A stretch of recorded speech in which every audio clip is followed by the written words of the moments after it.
یضاف لہ العذاب یوم القیامہ، قیامت کے دن ان کے لیے عذاب دگنا کر دیا جائے گا۔ تو اس سے پہلے بھی کوئی نہ کوئی عذاب ہے کہ نہیں؟ عالم برزخ میں بھی عذاب ہے اور ثواب بھی ہے۔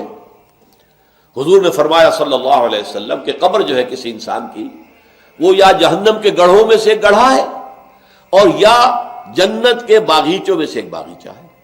اب اس کی حقیقت کو ہم نہیں جان سکتے۔ دیکھیے، نوٹ کر لیجیے اچھی طرح، پکے اصول کے طور پر گرا باندھ لیجیے، عالم برزخ اور عالم آخرہ کی کسی بات میں جو کچھ بتا دیا گیا اس سے آگے کھوج کرید مت کریں، اس لیے کہ یہ آیات متشابہات ہیں، ان کی اصل تعویل ہم نہیں جان سکتے۔ یہ عذاب روح کو ہوتا ہے یا جان کو ہوتا ہے یا کس کو ہوتا ہے، جسم کو ہوتا ہے، ہمیں نہیں معلوم۔ یہ ہمارے اس غیب کے پردے سے ماوراء باتیں ہیں، اور ہم تو یؤمنون بالغیب میں سے ہیں، وہ لوگ ہیں کہ جو غیب کی باتیں جن کی خبریں دی ہیں اللہ نے، اس کے رسول نے، اس کو مانتے ہیں۔ لیکن ان میں جو ہے اجمال کے اوپر ہی اکتفا کرنی چاہیے۔ ہمارے ہاں بڑے بڑے جھگڑے، یہ قبر والا سنتا ہے کہ نہیں سنتا، اب اس کے لیے دلیلیں، جو ایک طرف وہ لوگ ہیں جو انکار کرتے ہیں کہ قبر کے اندر مردہ کچھ نہیں سنتا، ان کو کافر قرار دیتے ہیں۔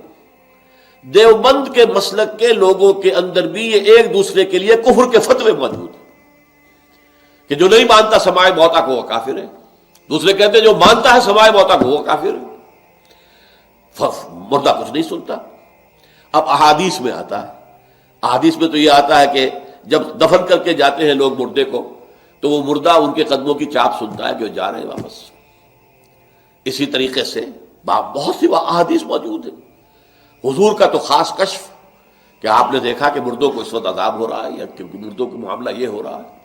تو یہ ساری چیزیں ہیں، لیکن اس میں جو حل ہے وہ یہ ہے، جو چیز اجمالاً بتا دی گئی ہمیں، چاہے وہ عالم برزخ کی ہو، عالم برزخ بھی ہماری نگاہوں سے پوشیدہ ہے، ہمارے حواس خمسہ سے باہر ہے، اور عالم آخرہ بھی ہمارے حواس خمسہ کی جو بھی رسائی ہے اس سے ماورا ہے۔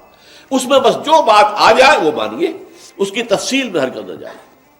تو معلوم ہوا کہ جب حضور نے فرمایا کہ جنت جو ہے، جو قبر جو ہے، وہ یا تو جنت کے باغیچوں میں سے ایک باغیچہ ہے یا دوزخ کے گڑھوں میں سے گڑھا ہے۔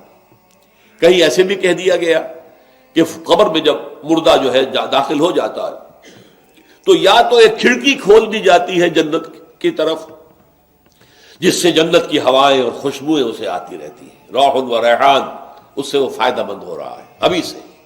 ابھی حساب کتاب تو ہوگا، یوم القیامت کو ہوگا جب اٹھائے جائیں گے۔ اور یا پھر جہنم کی ایک کھڑکی کھول دی جاتی ہے، اس سے وہ لپٹ، اس سے گرمی، یہ وہاں سے جھونکے آتے ہیں۔ تو ہم صرف اتنا ہی مانیں گے۔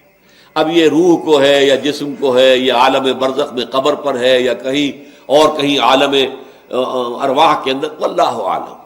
یہ ساری باتیں تو تبھی کھلیں گی جب ہم وہاں جائیں گے، تب حقیقت منکشف ہوگی۔ اس سے پہلے یؤمنون بالغیب ھدی للمتقین الذین یؤمنون بالغیب ویقیمون الصلاۃ ومما رزقناہم ينفقون۔